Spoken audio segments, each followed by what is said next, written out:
10,000 টকা government of আসামে দিছিলে। আজি কেবিনেটে এই ফিক্স অনাৰেৰিয়াম ফিক্স ৰিমুনাৰেশ্যন বৃদ্ধি কৰিলে। অসম চৰকাৰে 1200 টকা এক্সট্ৰাকে দিব, অৰ্থাৎ 9,000 পাই থকা আশা ছুপাৰভাইজাৰজনীয়ে 10,200 টকা 1 অক্টোবৰ 2025 পৰা 1 অক্টোবৰ 2025 পৰা পোৱা আৰম্ভ হ'ব। আজি pollution control board Assam forest and environment বিভাগৰ অন্তৰ্গত এই বোৰ্ডৰ নামটো পৰিৱৰ্তন কৰি আগত আছিলে পলিউশ্যন কণ্ট্ৰোল বোৰ্ড আসাম, নতুনকৈ নামটো পৰিৱৰ্তন কৰা হ'ল। এতিয়া নামটো হ'ব আসাম পলিউশ্যন কণ্ট্ৰোল বোৰ্ড। লগতে আজি কেবিনেটে 146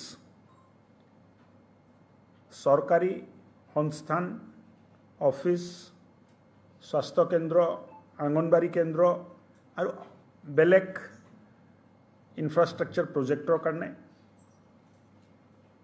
বসুন্ধৰাত লেণ্ড সেটেলমেণ্ট কৰিলে, এলটমেণ্ট কৰিলে।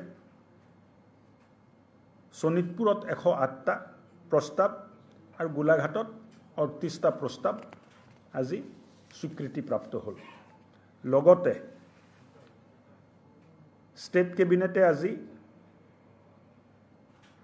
111টা নন ইণ্ডিভিজুৱেল, ব্যক্তিগত নহয় কিন্তু জুৰিডিচিয়েল আইডেণ্টিটিজ, যেনেকৈ শিক্ষানুষ্ঠান, ধৰ্মীয় অনুষ্ঠান, socio' cultural institution Sonitpur, Golaghat, Majuli আৰু কামৰূপ জিলাৰ অনুমোদন দিলে। ইয়াত শোণিতপুৰৰ 464, গোলাঘাট 306, মাজুলী 205, কামৰূপ 36। মিছন বসুন্ধৰা 3 আণ্ডাৰত digitalise allotment or settlement of land to non individual judicial identities আজি কেবিনেটে অনুমোদন দিলে। আজি কেবিনেটৰ মুখ্য সিদ্ধান্ত এইবিলাকেই আছিলে। আমাৰ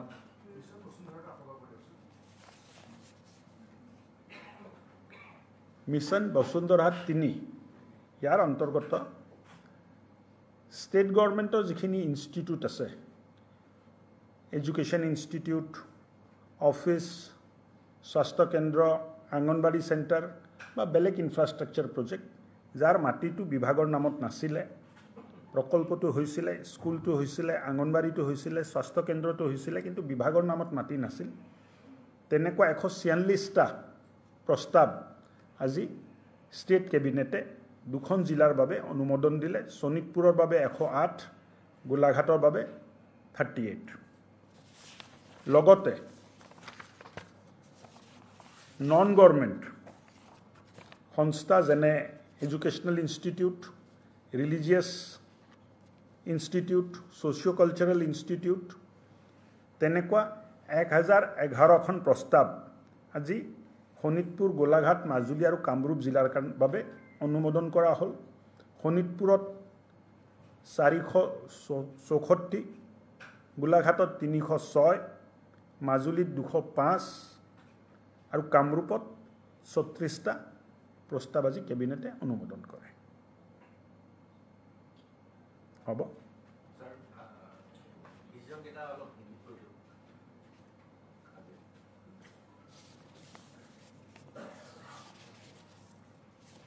आज असम कैबिनेट ने असम में स्वास्थ्य और परिवार कल्याण विभाग के साथ काम कर रही आशा बाइडो और आशा सुपरवाइज़र बाइडो के लिए उनको जो मानधन दिया जाता है उसमें वृद्धि किया है। पहले आशा को 2,000 रुपया भारत सरकार से और 1,000 रुपया असम सरकार से मिलता था। आज कैबिनेट ने सिद्धांत लिया है, गवर्नमेंट ऑफ इंडिया ने भी 500 रुपया अपनी तरफ से कंट्रीब्यूट करेंगे और उसको मैच करने के लिए असम सरकार ने भी 500 रुपया कंट्रीब्यूट करने का फैसला लिया है। पहले उनको 3000 मिल रहा था और अब उनको 4000 रुपया 1 अक्टूबर से मिलने लग जाएगा। आशा 33,656 आशा कर्मी हमारा स्टेट में है और आशा सुपरवाइज़र 2675 आशा सुपरवाइज़र है। ये आशा सुपरवाइज़र को पहले 9000 रुपया मिल रहा था, 7500 रुपया गवर्नमेंट ऑफ इंडिया से मिलता था और 1500 रुपया स्टेट गवर्नमेंट से मिलता था। टोटल 9000 रुपया मिलता था। अभी कैबिनेट ने आज डिसीजन लिया है, स्टेट गवर्नमेंट 1200 रुपया प्रत्येक जन आशा सुपरवाइज़र को कंट्रीब्यूट करेगा और 9000 प्लस 1200 टोटल 10200 रुपया उनको माननी मिलेगा।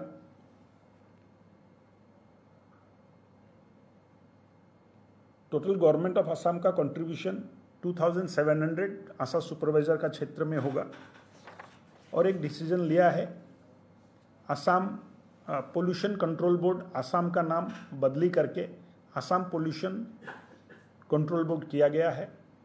और वसुंधरा के अंतर्गत बहुत सारे प्रस्ताव विभिन्न जिलों के लिए, सोनितपुर और गोलाघाट के लिए जो सरकारी इंस्टीट्यूट है उनके लिए 146 प्रस्ताव पास हुए हैं और नॉन गवर्नमेंट प्रस्ताव जो है एजुकेशन के लिए, शिक्षा के लिए, धर्मीय अनुष्ठान के लिए और सामाजिक और सांस्कृतिक इंस्टीट्यूट के लिए सोनितपुर, गोलाघाट, माजुली और कामरूप मिला करके 1011 प्रस्ताव आज कैबिनेट ने अनुमोदन किया है। पोल्यूशन कंट्रोल बोर्ड आसाम नामটো परिवर्तन करी एतिया आसाम पोल्यूशन कंट्रोल बोर्ड करा हल। देशर विभिन्न राज्यर नाমৰ पिছত पोल्यूशन कंट्रोल बोर्ड हिसाबते नामটো आছিলে। অসমত এই নাছিলে। গোটেই ভাৰতবৰ্ষৰ বিভিন্ন ষ্টেটৰ লগত মিলাবৰ কাৰণে আজি কেবিনেটে নাম পৰিৱৰ্তনৰ অনুমোদন দিলে।